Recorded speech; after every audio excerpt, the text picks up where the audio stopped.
Hi there, I'm Dr. Noelle Nelson, and it's my pleasure to share a few thoughts with you today.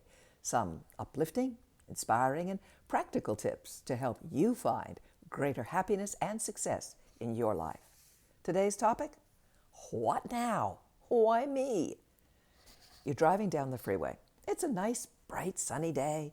You're totally minding your own business when, pow, your engine blows up and, okay, you got out of the car in time, but now you're standing at the side of the road looking at your rapidly dying vehicle thinking, now what? Why now? And why me? Or you're perfectly happy in your job, doing something you enjoy with great coworkers and a decent environment, and wham, the economy forces the company out of business and you are, you know what, downsized out of a job. Again, it's now what? Why now and why me? Or that relationship you thought was going, oh, so well, you suddenly find out they've had a change of heart. They need to go off and find themselves, only that finding somehow doesn't include you. Again, the same questions. Why now? Why me? And now what? Well, anytime something leaves your life, it's an opportunity for something new and potentially much better to enter your life. As difficult as it may be to see and appreciate the potential for something better when you're in the throes of your car or your job or your relationship falling apart, that something better is there, waiting for you to reach out to it when you are ready. And the way to reach out to the wonderful new is not by denying the hurtful reality of your loss, but rather by fully allowing your loss so you can genuinely and successfully move on. You see, the long-term damage to one's life isn't caused as much by the loss itself as it is by our hanging on to the feeling of loss. And people generally hang on to the feeling of loss because they never allow themselves to really, truly get in touch with their feelings about the loss. Instead, they allow themselves to feel a little bit all the time, which means they drag the loss around forever, never leaving room for new to come in. If you are willing to deeply feel, mourn, and grieve your loss, then you will be in a position to fully release the loss and look for the wonderful new.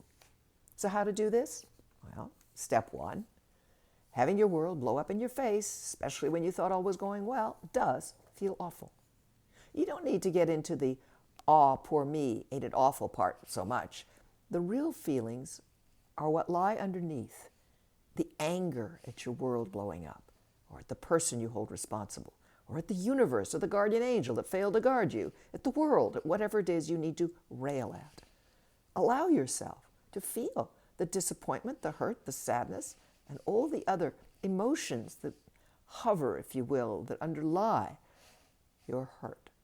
Give yourself permission to mourn and grieve the passing of something important in your world. But put a time limit on it. Go deep. Go deep, get all the help you need. Don't let it go on forever. Once you feel you have expressed all the feelings you had about the loss, then move on to step two. Open to the possibility of something new. You can't bring something into your life unless you first acknowledge the possibility of that something. And this could take some work. So sit quietly with yourself. Look at what your beliefs are in this area. Do you think, for example, that the current state of the economy jeopardizes your chance of a better job? What about the fact that some people are making more money every year? Or do you believe that you will never find a good relationship again? Come on, you didn't know this relationship existed until it happened. Or do you believe you'll have all sorts of difficulty finding money for a new car? Well, now what does that say about your belief, or lack thereof, in abundance and in your own resourcefulness?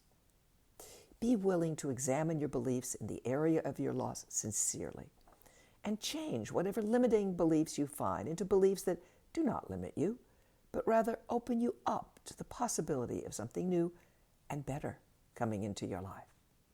Now you are ready to move on to creating that something new, free of the encumbrance of old resentments and hurts. Dream, vision, see what you want as vividly as you can, and take the steps to getting it. Go for it, because now it is within your reach. Thank you for listening to Up, and check out my new book, Phoenix Rising, surviving catastrophic loss, fires, floods, hurricanes, and tornadoes. If you'd like more uplifting, inspiring, practical tips and techniques, please visit my website, noelnelson.com, or take a look at my Meet the Amazings Facebook page. Until next time, be well and take care.